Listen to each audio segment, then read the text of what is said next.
Je voudrais maintenant inviter Caroline Morico, ma collègue, parce que nous sommes partenaires. Mon université, l'Université euroméditerranéenne, est partenaire. Nous sommes liés par une convention qui donne d'importants résultats. Ce n'est pas un propos de circonstance. Nous avons formé au moins 3 promotions de licenciés, double diplômés, à la fois de l'Université euroméditerranéenne et de l'Université Paris 1. Et cette année, nous allons sortir la première formation, la première promotion, disons, c'est la première année, mais l'an prochain. Mais nous avons déjà sorti 2 promotions dans le cadre de cette collaboration en droit des affaires, en master de droit des affaires. Ce sera certainement un plaisir de vous écouter, madame, au vu de ce parcours très riche, magnifique, un interstice, je dirais, des sciences exactes et des sciences humaines et sociales. Et je crois que cette interface-là, certainement, ne peut générer qu'une bonne parole. Voilà, à vous la parole.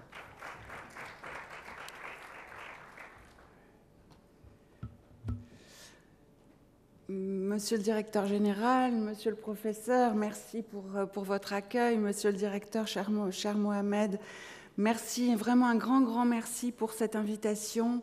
Merci à toutes et à tous pour votre accueil depuis mon arrivée hier soir. Vous m'avez demandé de revenir sur mon parcours, ce qui n'est pas une chose si facile finalement. C'est un peu une consigne voilà, floue, et je ne voudrais pas non plus tomber dans un discours sur l'ego. Et en réfléchissant un peu à ce parcours, je me suis dit que finalement, mon parcours, il était d'abord construit par les rencontres qui l'ont façonné, qui l'ont orienté et qui m'ont permis d'avancer. On m'entend bien ? Vous vous souvenez peut-être que Tocqueville disait que les sociétés se ressentent toujours des conditions qui les ont vues naître. Et je pense qu'il en va de même pour les individus. Pour ma part, je suis donc une sociologue, une socio-anthropologue plus spécialisée sur la question de la technique, comme cela a été dit tout à l'heure. Et pour ma part, je suis née à la sociologie dans les années 80, à la Sorbonne, dont je n'ai finalement pas beaucoup bougé. Et je réalise vraiment aujourd'hui, en y réfléchissant, combien ces années de formation ont été déterminantes de ma façon de penser jusqu'à aujourd'hui. En tant que sociologue, je m'intéresse à la modernité. La société de la modernité, celle que Georges Ballandier, qui était mon professeur et qui était un ami de Senghor, bien sûr, caractérisait comme traversée, société de la modernité, disait-il, elle est traversée à la fois par le mouvement et par l'incertitude. Et c'est ça qui fait sa spécificité et parfois sa difficulté. Et pour aller plus loin, l'invitation de Georges Ballandier, notamment vers la fin de sa vie, était de nous dire « Regardez cette société de la modernité, explorez les nouveaux mondes ». Que sont les nouveaux mondes ? Ce sont les mondes que nous habitons et qui pourtant nous sont par des aspects bien étrangers. C'est l'invitation à aller découvrir les mondes qui nous sont contemporains, ces mondes techniciens en particulier, ces mondes des nanotechnologies, des biotechnologies, de l'intelligence artificielle, ces mondes que Ballandier nous invitait à découvrir avec le regard d'un anthropologue qui découvrirait une nouvelle civilisation. Parce que nous avons bien l'impression de les connaître, nous y vivons, nous les habitons, ces mondes, mais finalement, nous en savons assez peu de choses. Et la mission que je me suis donnée avec des collègues, eh bien, c'est d'essayer de mieux les comprendre, c'est de les décoder. Et cela a été pour moi un fil conducteur, voire un moteur. Et je viens de le dire, l'un des objets les plus fascinants et peut-être les plus complexes que notre société connaît, eh bien, c'est l'objet technique, c'est le rapport que notre société entretient avec la technique.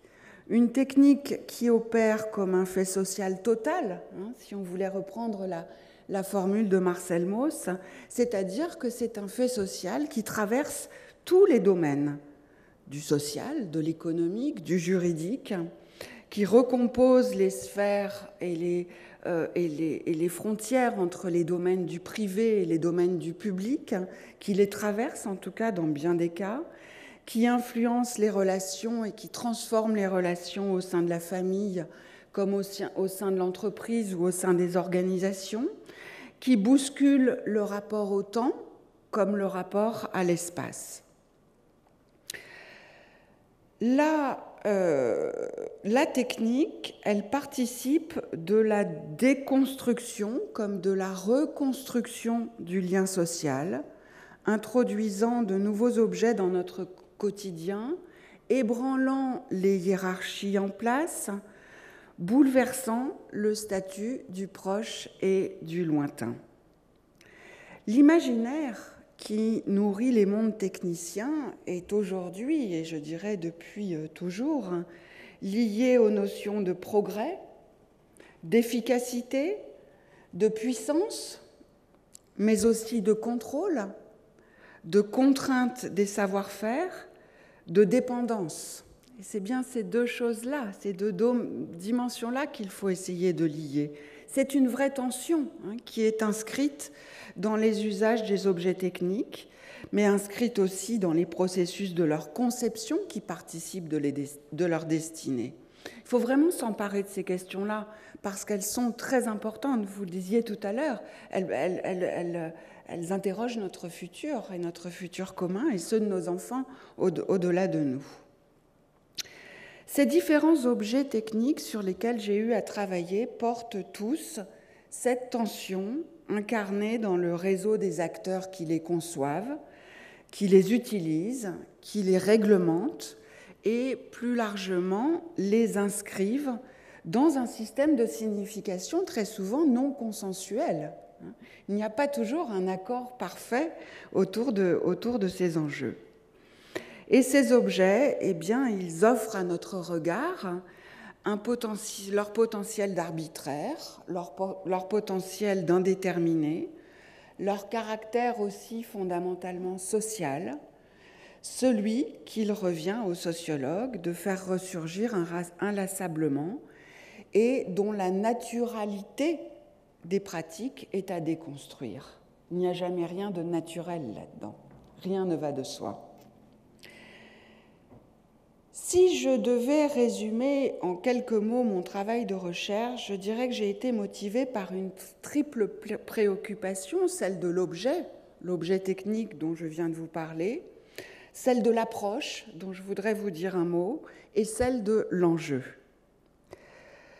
Mes objets de recherche, ce sont donc des objets techniques. Concrètement, ce sont des avions, des drones, des robots chirurgicaux, mais aussi des écrans, des interfaces, des images, pour mes objets de recherche les plus récents. C'est toujours leur matérialité qui constitue pour moi le point d'entrée. C'est-à-dire que j'essaye d'abord de comprendre comment ils fonctionnent. Mon approche, c'est celle d'une sociologue de terrain qui observe et qui écoute pour tenter de comprendre le point de vue des acteurs sur leur propre activité. Ce qui m'intéresse au fond, c'est de savoir ce que les gens pensent de ce qu'ils sont en train de faire. C'est-à-dire que je m'intéresse aux pratiques, aux représentations sociales, aux imaginaires qui sous-tendent, qui motivent ces manières de faire. De ce point de vue, ma contribution à une sociologie des techniques s'ancre toujours à partir d'un point de vue local, et nous serions peut-être complémentaires avec un point de vue plus de politique ou juridique, mais en tant que socio-anthropologue, je suis d'abord, et je pars toujours d'un point de vue local.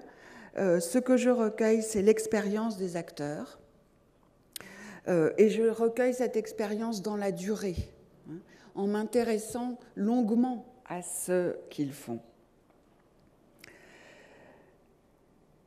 Et donc c'est toujours l'engagement sur le terrain, et à partir de cet engagement sur le terrain que se construit ma réflexion, que mes questions de départ se problématisent. Un engagement sur le terrain est souvent collectif, c'est-à-dire qu'il se fait au sein d'une équipe, parfois pluridisciplinaire. C'est le cas aujourd'hui, je travaille beaucoup avec des roboticiens, on est vraiment dans des domaines de recherche très très éloignés, mais c'est très enrichissant. Et je vois aussi que ce parcours de recherche, il est aussi celui d'un compagnonnage de recherche, dont je veux retenir d'abord la richesse, la grande stimulation, et que j'espère encore poursuivre pendant quelques temps. Les enjeux, je ne sais pas si je suis trop longue, vous me direz, les enjeux soulevés par mes recherches sont centralement donc celles des techniques automatisées dans ce qu'elles font aux opérateurs qui, dans leur activité quotidienne, dans leur activité ordinaire, y sont confrontés dans un processus d'appropriation. Comment, en particulier, ces techniques s'adressent-elles à leur corps ? Au sein des processus automatisés, une partie de l'activité s'accomplit indépendamment de l'action des opérateurs, c'est-à-dire qu'elle s'accomplit de façon autonome. C'est le propre même du mot automatisation. On pourrait alors penser que les automates se substituent aux humains pour opérer. Et pourtant, sur le terrain dont je viens de vous parler, eh bien, c'est le contraire que j'ai observé. Parmi les résultats de ma recherche sur le pilotage des avions de ligne, des avions de nouvelle génération dans l'aviation civile, ceux qui sont communément utilisés aujourd'hui, je pense à l'A320, je pense aux Boeing les plus récents, ceux qui ont des glass cockpits, c'est-à-dire des écrans remplacent les cadrans habituels. Dans cette recherche-là, eh bien, il est un constat qui peut paraître paradoxal, qui peut paraître même relativement inattendu. Cette intensification des automatismes dans les glass cockpits, loin d'écarter la présence des pilotes, au contraire, elle la rend encore plus nécessaire. Et de plus, les automatismes rendent cette présence exigeante, même si, à bien des égards, ils ne la facilitent pas. Il faut surveiller les systèmes, il faut les accompagner, il faut décider de la qualité des informations qui sont présentées sur les écrans du cockpit. Aujourd'hui, c'est un humain qui fait cela, on l'appelle le commandant de bord, accompagné de son copilote, et il n'y a que lui qui sait faire, il n'y a que lui qui sait reprendre en main si ça tombe en panne, et ça arrive parfois. Donc voilà, une présence nécessaire, une présence exigeante, bien que non facilitée parce que ça marche très bien. Donc on a l'impression qu'on pourrait laisser la machine opérer toute seule et la surveiller de très loin. On est de moins en moins bien entraîné, d'ailleurs, dans le quotidien, à agir sur les commandes. C'est exactement le même constat que j'ai fait récemment à propos de l'usage des drones dans l'armée de l'air française. Le projet d'automatisation porte en lui un idéal de perfection. L'automate serait un système sûr, constant, infaillible. Mais cette définition de la perfection, est-ce qu'on ne peut pas la remettre en cause ? Est-ce qu'elle est suffisante ? À la suite du philosophe des techniques Gilbert Simondon, j'avais tenté de montrer que le véritable perfectionnement des systèmes techniques complexes réside non pas dans l'augmentation du nombre ou de l'importance de leurs automatismes, mais dans le fait qu'ils recèlent ce que Gilbert Simondon avait appelé une certaine marge d'indétermination. Et que grâce à cette marge d'indétermination, ils maintiennent une sensibilité au monde. Autrement dit, c'est parce que les machines sont entre guillemets incomplètes qu'elles portent un potentiel de perfection. Et ce perfectionnement, elles l'acquièrent dans ce que les opérateurs humains qui s'en servent font d'elles. Ce sont, plus précisément, ce sont les gestes que les opérateurs effectuent autour et avec les machines qui leur donnent un sens. Et c'est à la lumière de cette conception un peu inhabituelle de l'automatisation que j'ai construit ma réflexion.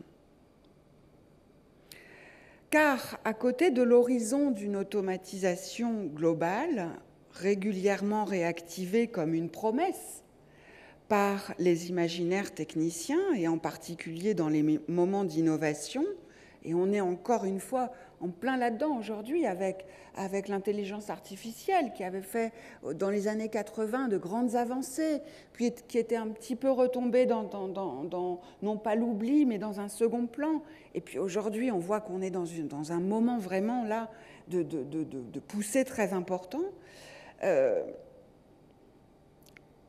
Un autre constat se donne à voir dans ces moments d'innovation.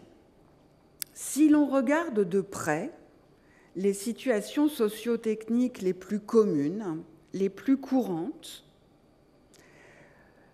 on se rend compte très vite, vous pouvez faire cette expérience vous-même au quotidien, on se rend compte très vite que l'on a affaire à des situations qui sont plutôt et très souvent des situations mixtes, des situations de coprésence d'humains et de machines. On ne vit pas dans un monde complètement de science-fiction, du tout machinique, où les machines agissent en permanence, tout le temps, et toujours toutes seules. On a donc affaire à des situations mixtes où les automates se substituent. En effet, c'est vrai, pour une part, à l'activité des hommes, mais ne savent pas complètement se priver de leur présence, moins pour fonctionner que pour que leur fonctionnement ait un sens. Qui donne ce sens ? Qui donne cette signification ? Eh bien, c'est généralement un humain. Et en effet, dans l'exemple que j'ai pris tout à l'heure, dans un avion, le pilote surveille les systèmes, les contextualise, il récupère au quotidien nombre de situations déviantes. Bref, il adapte, il ajuste en temps réel un plan de vol, c'est-à-dire un plan de vol, qu'est-ce que c'est ? Un scénario idéal. Mais ce n'est jamais exactement ce scénario idéal qui se déroule sur les écrans du cockpit. Il faut l'adapter, il faut s'ajuster. Et ça, c'est des micro-situations qui sont celles du quotidien. Et moi, je pense que c'est important de continuer à travailler sur ces situations que peut-être certains auront envie de qualifier de situations de transition. Sans doute, on va vers autre chose. Les sociétés sont en mouvement, elles se construisent, se déconstruisent et se reconstruisent. Mais ces situations de transition, elles durent. Et je pense qu'il faut essayer de continuer à les penser. Elles sont encore aujourd'hui les plus nombreuses, elles sont durables, elles caractérisent, au-delà des milieux aéronautiques dont j'ai pris l'exemple aujourd'hui, elles caractérisent un grand nombre de situations de travail. Il faut donc continuer à penser ces situations les plus communes, à penser particulièrement la place, c'est-à-dire le mode de présence des humains dans ces dispositifs, penser en particulier la place accordée à leur corps, à la qualité physique, matérielle de leur présence. Et pour caractériser cette présence, on pourrait dire que l'opérateur se trouve au cœur d'une tension qu'il lui revient finalement de gérer, une tension entre une tendance de l'automatisation qui vise à l'écarter et une gestion quotidienne des systèmes qui, dans le même temps, exige leur présence et la rend irréductible. Et l'opérateur, il doit faire avec ça. on est presque au bord d'un paradoxe qu'on pourrait appeler le paradoxe de l'automatisation, un paradoxe de l'automatisation qui participe aujourd'hui de la définition des humains dans ces grands systèmes techniques qui sont entre autres ceux que j'ai étudiés. Des systèmes par ailleurs où le risque est omniprésent, des systèmes où la sécurité est un enjeu impératif, c'est le cas dans l'aviation, c'est le cas dans l'espace, c'est le cas dans le monde de la chirurgie robotique dont je pense que je ne suis pas certaine que je vais avoir le temps de vous parler aujourd'hui, mais parce que je ne voudrais pas non plus vous lasser. Mais voilà, le risque est omniprésent, la sécurité est un enjeu impératif. Et on pourrait être tenté d'ailleurs d'étudier ces grands systèmes techniques justement par le biais des accidents, en se disant il faut construire plus de sécurité, et on a raison d'ailleurs de vouloir le faire, mais ce ne sont pourtant pas les accidents et la construction des causalités qui les ont fabriqués que j'ai analysés pour envisager la question de la sécurité. Je suis partie finalement de l'autre bout de la chaîne pour aborder la sécurité sous l'angle de sa construction quotidienne par l'efficacité conjuguée de collectifs de travail, plutôt que sous l'aspect exceptionnel des accidents ou incidents qui montrent, eux, comment la sécurité, elle est brutalement déconstruite, défaite. C'est vrai que c'est important d'étudier ces moments de rupture, d'étudier les enchaînements fatals pour essayer de les prévenir dans le futur, mais je crois que c'est aussi je crois qu'il est tout aussi important d'expliquer pourquoi et comment, en règle générale, la continuité est assurée. Ces deux types d'analyses qui partent aux antipodes l'une de l'autre devraient pouvoir se rejoindre, et bien mieux qu'elles ne le font aujourd'hui, au lieu d'être rivales. Ma réflexion ne s'est jamais attachée à une seule école de pensée. En fait, selon le terme de Jean-Pierre Olivier de Sardan, j'aime m'autoriser à faire feu de tout bois. Et c'est une réflexion qui vise à tisser des liens entre différentes approches sociologiques et anthropologiques, mais aussi philosophiques et historiques.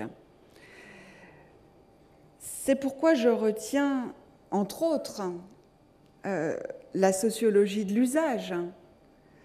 Par exemple, celle de Victor Scardigli, qui avait été mon directeur de thèse, une sociologie de l'usage pour son ancrage dans le quotidien. Une philosophie des techniques, je vous ai parlé tout à l'heure de Gilbert Simondon, mais il y en aurait d'autres, pour la formalisation de la question des marges d'indétermination chez Simondon, dont je vous ai exposé très très brièvement l'enjeu. L'anthropologie par exemple d'André-Georges Audricourt, qui a été un des premiers à la suite de Marcel Mauss et avec Leroi-Gourhan à s'intéresser aux objets, mais à s'intéresser aux objets techniques pour dire attention, il y a toujours des gestes autour des objets techniques. N'oublions pas de regarder ce que sont ces gestes et ce qu'ils nous disent du fonctionnement des objets techniques. La sociologie de la traduction, beaucoup plus récente dans l'histoire de la pensée, la sociologie de la traduction pour l'engagement à penser ensemble la conception et l'usage des objets techniques. Trop souvent encore, on les sépare. Et c'est ensemble pourtant qu'il faudrait davantage s'attacher à les penser, mais ça soulève aussi des gros enjeux méthodologiques, ça, pour le futur, d'essayer vraiment de travailler ensemble conception et usage. J'ai envie de citer aussi la sociologie pragmatique, par exemple celle de Nicolas Daudier, pour tout ce qu'il a donné avec les concepts de solidarité technique, avec le concept d'arène des habiletés. Lorsque on est aux commandes de certains objets techniques, on est aussi dans la démonstration d'une habileté, y compris sensible, physique, dans le maniement de ces objets. Piloter un avion de chasse suppose une technicité du corps très très particulière, liée bien sûr aux enjeux de la prise de facteurs de charge. Je suis peut-être un petit peu trop précise là, mais aussi dans vraiment le grand doigté qu'il faut pour conduire cet objet. Donc il y a de l'habileté qui est en jeu. Quand je parlais tout à l'heure du corps, c'est peut-être entre autres explicitement à cela que je voulais faire référence.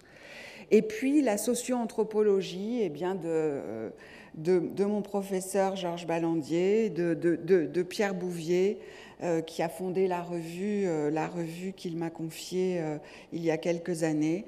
Une socio-anthropologie pour l'invitation au décentrement, pour l'invitation au dépassement des frontières entre les disciplines. Et là, ça, c'est vraiment important. J'ai l'impression que ça fait déjà 20 minutes que je parle. Il me semble que nous étions convenus de cela. Donc, je vais laisser tomber toute la deuxième partie, aussi pour ne pas vous lasser, mais on pourra peut-être, et on aura l'occasion d'échanger. J'avais prévu une deuxième partie de mon exposé sur l'ouvrage plus récent que je viens de sortir et qui porte sur une réflexion sur ces technologies d'action à distance. Qu'est-ce que ça fait quand on est ici, sur un poste de commande, on est bien là avec son corps, on touche des interfaces, mais l'action que l'on produit sur ces interfaces de commande a des effets très loin, complètement ailleurs. C'est le cas du robot chirurgical, où le chirurgien est dans une console de commande et il commande les bras du robot qui agissent sur un patient assez éloigné de lui, n'est plus à son contact direct. C'est le cas des opérateurs de drones qui sont dans un cockpit au sol et qui commandent un objet qui vole ailleurs, très loin d'eux. Et ça pose évidemment des enjeux particuliers, mais aussi, comme je le disais tout à l'heure, des enjeux relatifs à l'utilisation dans le quotidien de ces objets, une utilisation qui engage une action aussi du corps des opérateurs, à laquelle, vous l'aurez compris, j'invite à continuer à porter une grande attention. Merci pour votre patience.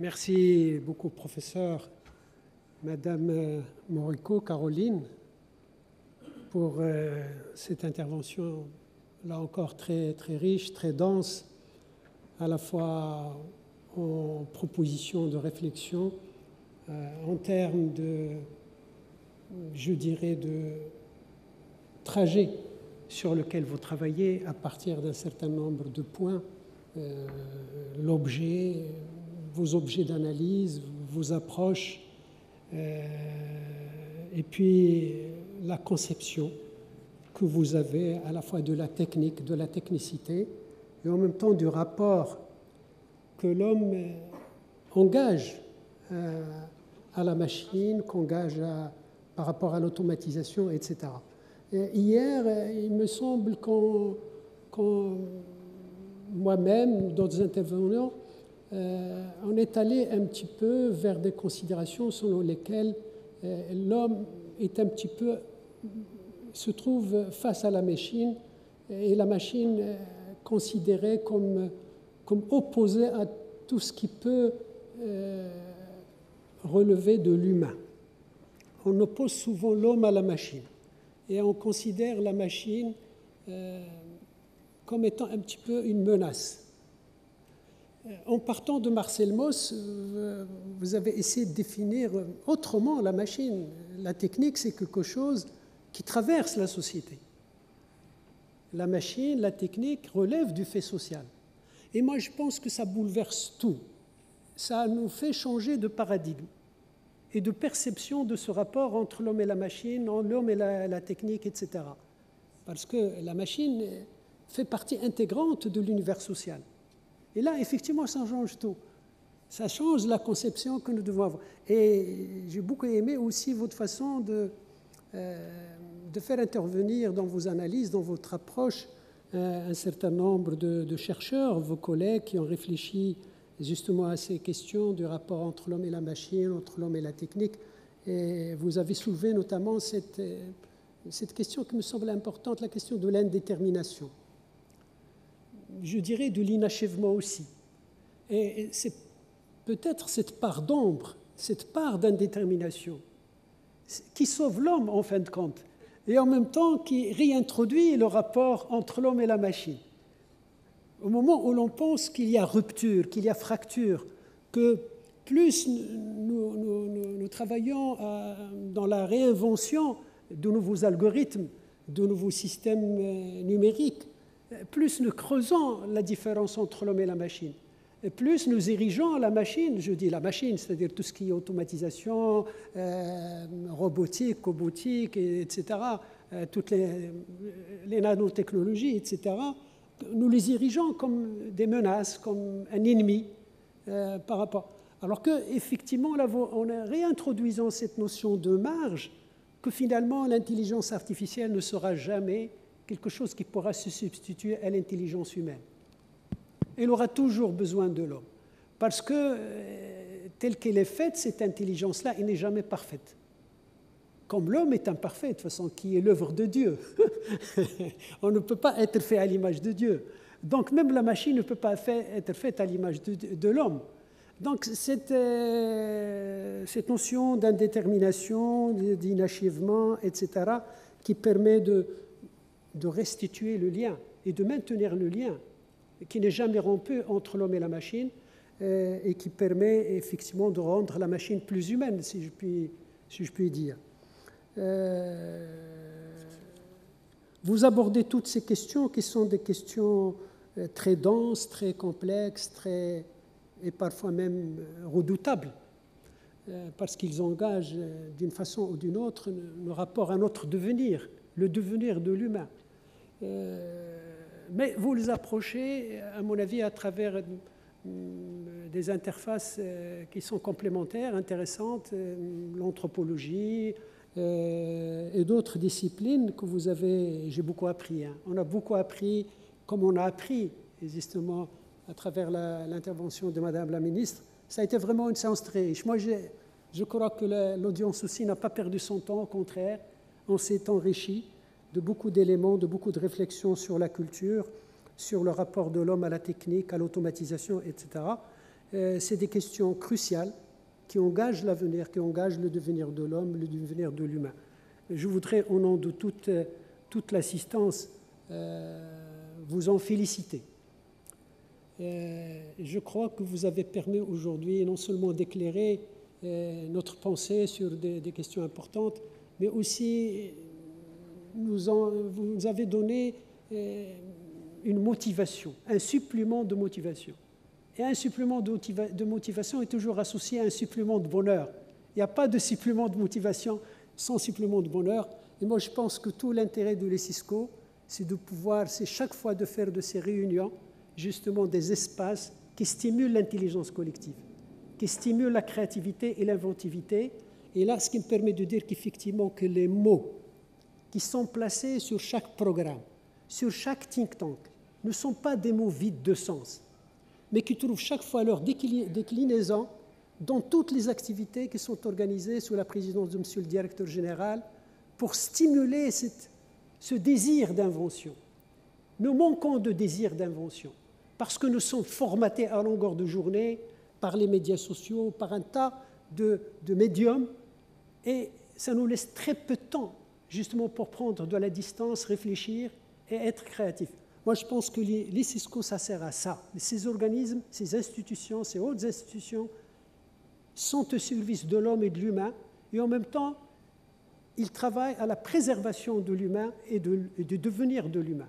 Et ce matin, en parlant culture, en parlant intelligence artificielle et approche par le biais des sciences humaines, justement l'anthropologie, la sociologie, comme vous le faites si bien, Caroline, moi je pense que ces des voies-là, ce sont des voies vers une autre façon de repenser Je disais tout à l'heure à l'introduction que nous avons besoin de repenser l'humanisme pour être dans la voie de Senghor, dans l'universalisme dont Senghor était le chantre, que nous avons besoin de relancer notre poésie, notre art, notre esthétique, notre éthique sur ce besoin d'un nouvel humanisme.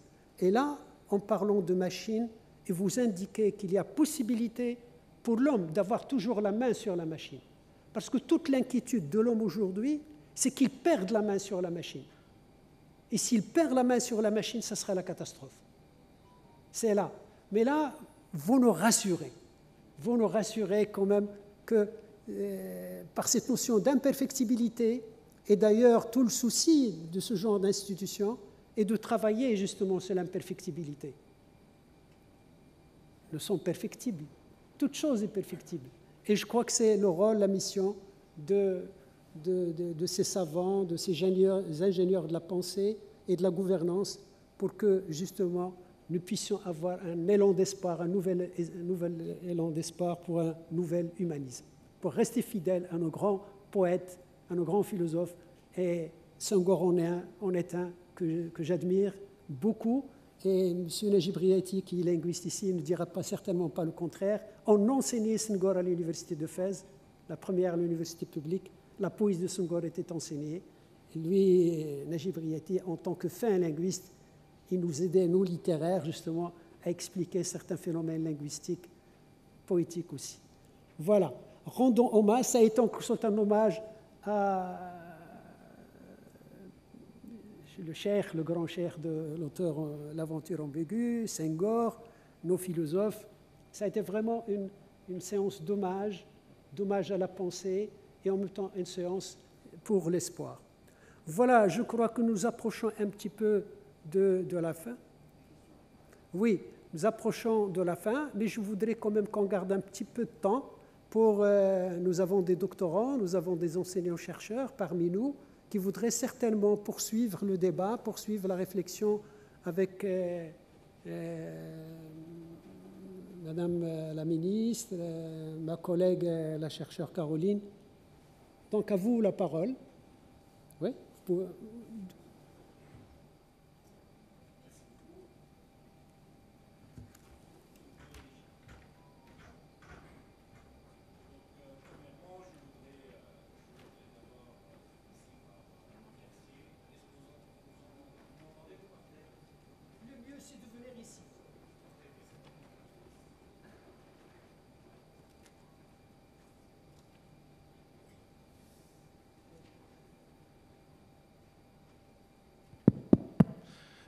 Très bien, merci beaucoup. Donc, je voudrais bien commencer par remercier nos deux dames, nos deux intellectuels pour la qualité de l'intervention, des deux interventions notamment en fait. C'est très instructif, c'est très passionnant.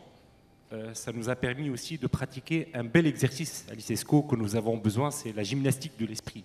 Nous avons besoin de cela et je saisis l'occasion pour remercier Monsieur le directeur, Dr Mohamed Zine Abidine, pour cette initiative d'organiser cette rencontre et de vous inviter ici parmi nous à l'ICESCO. J'ai deux questions. La première à Madame Youmafal, parce que vous avez à juste titre et si bien signalé la question de l'ambiguïté de la culture, du fait culturel, de la chose culturelle, du bien culturel. Donc, il y a cet aspect dans votre discours qu'on avait bien senti, celui de l'œuvre inachevée de la culture. Vous avez aussi parlé du caractère qui n'est pas professionnel de la culture et que vous avez beaucoup travaillé sur cela, notamment dans la conception ou dans l'accompagnement de la conception des politiques publiques dans votre pays. Donc, pensez-vous qu'à partir de cela, de ce constat, que la culture est une œuvre inachevée, que la culture a besoin aussi de professionnalisation, est-ce que cela pourrait être aussi un frein pour que la culture soit déjà inscrite dans les objectifs de développement durable, alors qu'on est bien conscient que la culture, elle conditionne le développement durable, mais peut-être aussi parce que cette œuvre inachevée ou peut-être cette paralysie qui vient de du fait qu'elle est ambiguë et qu'elle n'est pas encore professionnelle, est-ce que cela constitue un frein à ce qu'elle soit inscrite comme un objectif de développement durable? Donc c'est ça ma première question. Et si c'est le cas, quels sont les prérequis et les conditions qui conditionnent ce rapport de cause à effet entre la culture et le développement durable? Ça, c'est ma première question pour Madame Youma Fall. La deuxième question pour Madame Caroline, que j'ai bien apprécié votre intervention. Vous avez bien signalé ce rapport entre l'homme et la machine, mais, et ce rapport aussi entre le contrôleur et le contrôlé. Moi, j'ai bien vraiment apprécié cet aspect. Et vous avez bien aussi signalé que l'homme reste encore, il contrôle encore la machine et qu'il a la main sur la machine. Vous avez parlé de la présence physique de l'homme. On est bien conscient de cela et on est peut-être conforté par rapport à l'avenir, que l'homme encore contrôle la machine, même pour des années et des années. On n'en sait pas, mais peut-être aussi le cours de l'histoire ou peut-être l'avenir nous démontrera ce constat que vous avez établi. Mais moi, ma question, c'est la qualité de l'homme. De quel homme on a besoin? Et c'est cela, la présence physique, est-ce qu'elle suffit? Mais pour moi, partant aussi du constat ou de la définition que Ibn Khaldoun l'a bien faite de l'homme, que l'homme est par définition civil, donc il a besoin d'interagir avec l'homme et pas avec la machine. Et c'est pour cela, si vous avez des précisions par rapport à la qualité de l'homme qu'on a besoin, qui interagit avec la machine, merci beaucoup.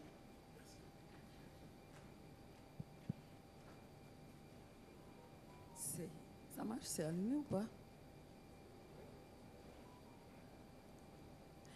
Alors, merci. Moi, je vais dire qu'il y a plusieurs niveaux. En fait, moi, militante de la culture, je me refuse de dire que la culture n'est pas importante et qu'elle a été oubliée lors des ODD. Je me dis que c'est peut-être parce qu'elle est tellement importante et tellement transversale qu'on n'a pas pu caser la culture et en faire un objectif. Donc, je préfère partir sur ça. Mais là aussi, le problème qui se pose aussi, c'est que comment, comme vous dites, si elle est aussi importante, pourquoi elle n'est pas prise en compte? Je pense qu'il faut raisonner plusieurs territoires. On reste encore très confiné. Le Sénégal veut évoluer dans le domaine de la culture tout seul, un autre territoire tout seul et tout. Ce n'est pas possible.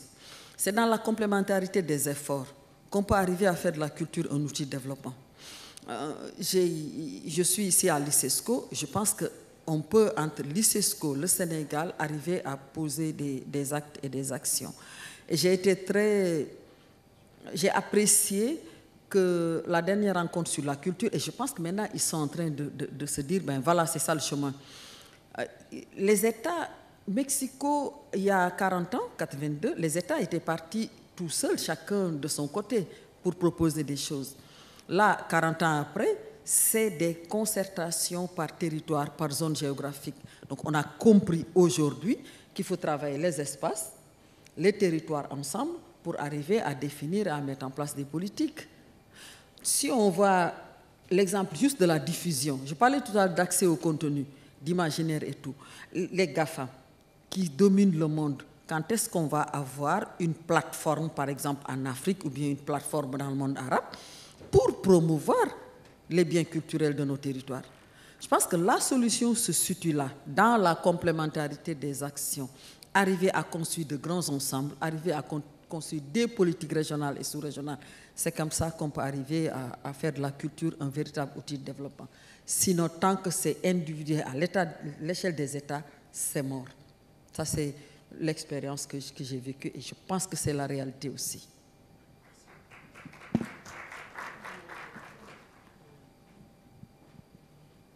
Merci beaucoup pour cette question. En effet, tout l'enjeu demain va être probablement là. De quel homme on aura besoin pour continuer à contrôler et à donner du sens à ce que les machines vont faire. Moi, je pense que l'homme est l'opérateur de demain. Il ne devra surtout pas être un simple surveillant qui porterait juste la responsabilité des choses en cas de malheur. Il ne doit pas être un surveillant passif. Il doit être un expert.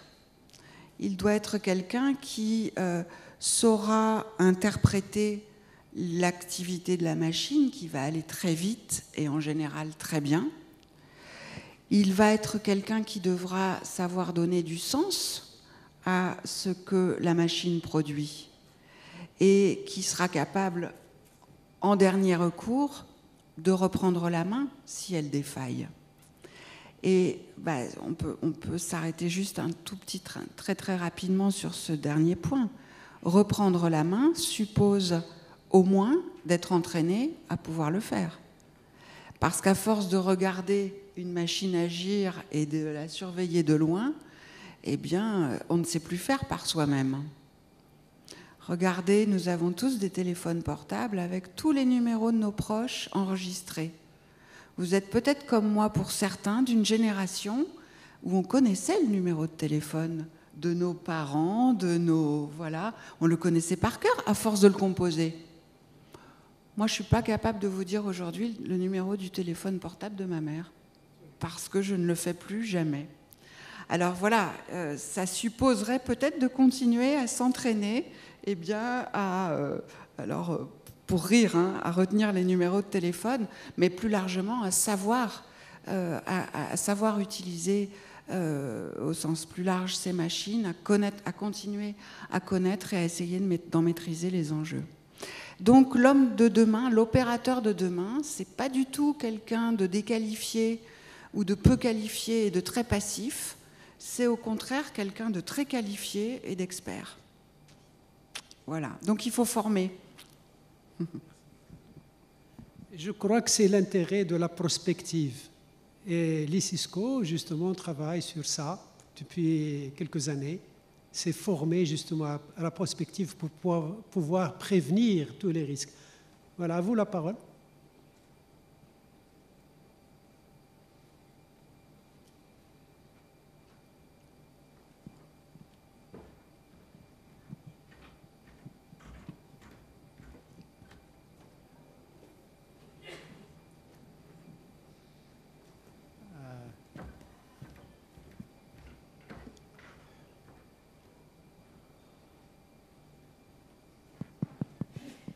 Salam alaikum. J'ai envie d'abord de remercier et de féliciter nos très chères madames, mais aussi j'ai envie de remercier Dr Mohamed Zeyn Al-Abidine pour cette très belle initiative de faire venir de très grands chercheurs pour nous parler de la culture, du rôle de la machine, du rôle futur de la machine, et du rôle aussi de l'interaction entre l'homme et la machine. J'ai envie de proposer deux remarques. D'ailleurs, j'ai noté deux remarques.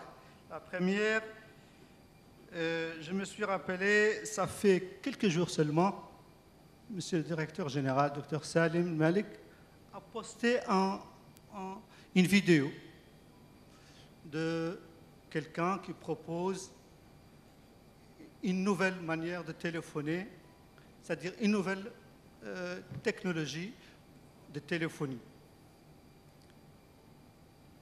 3 jours plus tard, le monsieur intelligence artificielle de Google a démissionné.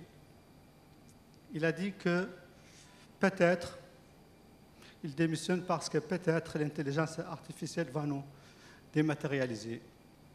Il a même évoqué le remplacement de certaines armées par des robots.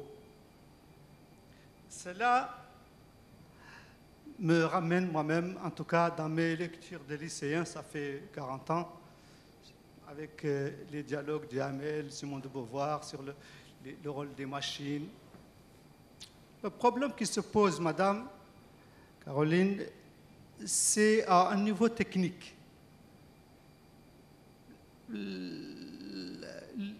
L'homme, l'humain, c'est la transmission. Est-ce que ces machines vont vraiment assurer une transmission de cette fibre humaine? Est-ce qu'elles auront le pouvoir? Vous êtes sur terre africaine.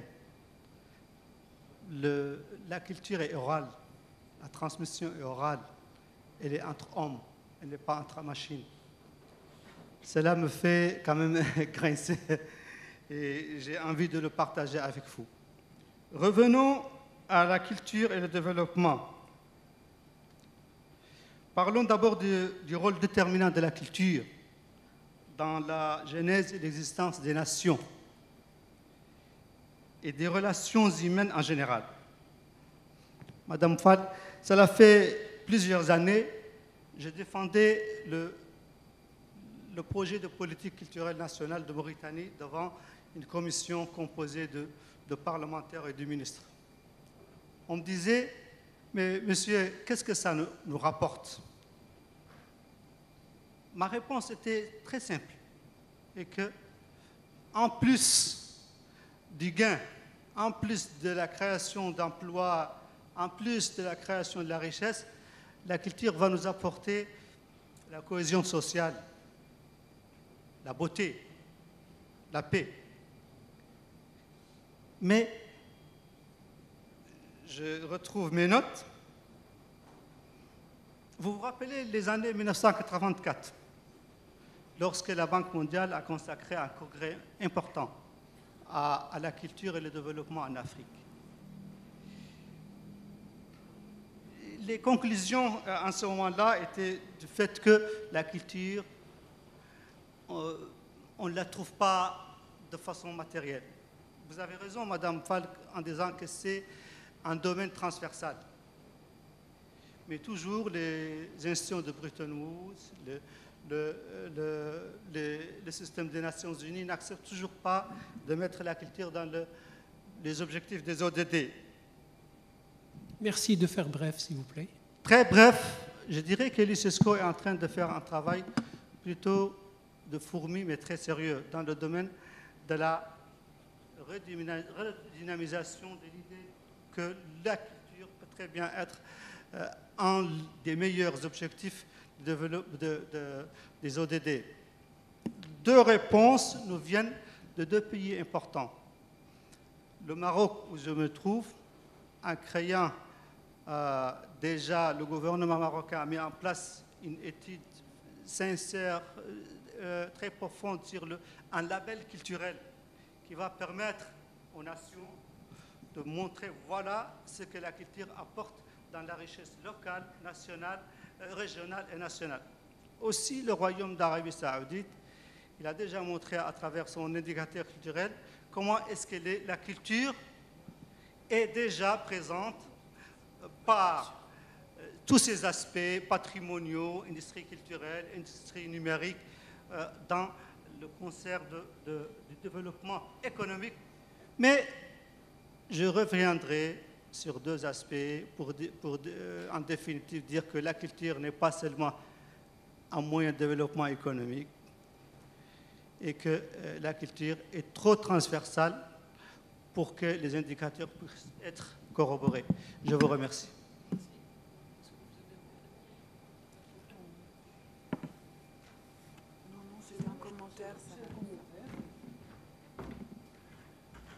Voilà, merci beaucoup pour les intervenants. Et je voudrais demander à la régie donc, de procéder au lancement de deux vidéos ou d'une vidéo que nous allons suivre pour 2 petites ou 3 petites minutes. Et ensuite, j'inviterai M. le directeur général El Malik à nous rejoindre. Voilà pour une petite séance d'hommage. Donc la régie, s'il vous plaît. Merci.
Une deuxième vidéo.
الآن الحضور الكريم أود أن أدعو السيد المدير العام دكتور المالك أن يلتحق بنا في لحظة احتفاء واعتراف بالضيفتين الكريمتين السيدة الوزيرة والباحثة كارولين.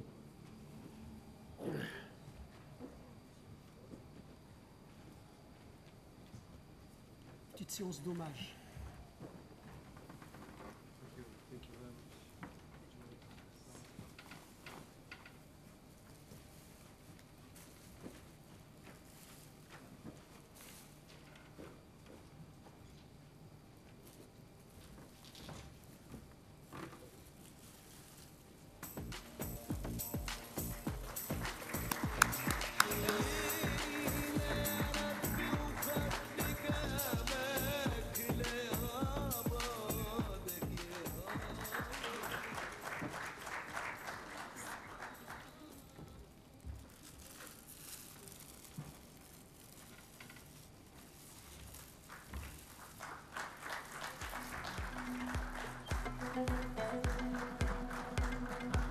شكرا معالي الدكتور المالك على هذه اللحظة الجميلة جدا.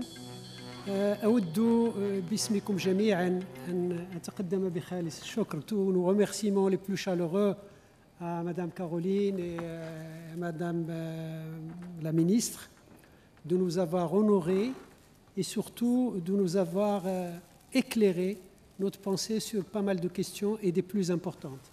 Je voudrais également remercier vivement Monsieur le directeur général, Monsieur le directeur adjoint, Monsieur le conseiller du directeur général, Madame la directrice des sciences humaines et sociales, Monsieur le directeur du patrimoine, du pôle de la prospective et tous les directeurs, de tout le travail qu'ils permettent au sein de cette prestigieuse institution pour qu'il puisse remplir son rôle de rayonnement, non seulement en ayant comme point focal le Maroc, pour rayonner sur le monde. Et c'est, je crois, sa vocation. Donc un grand merci à toute cette équipe talentueuse, avec à leur tête son directeur. Et maintenant, je voudrais vous inviter donc à une réception en l'honneur des deux dames, de ces deux grandes dames.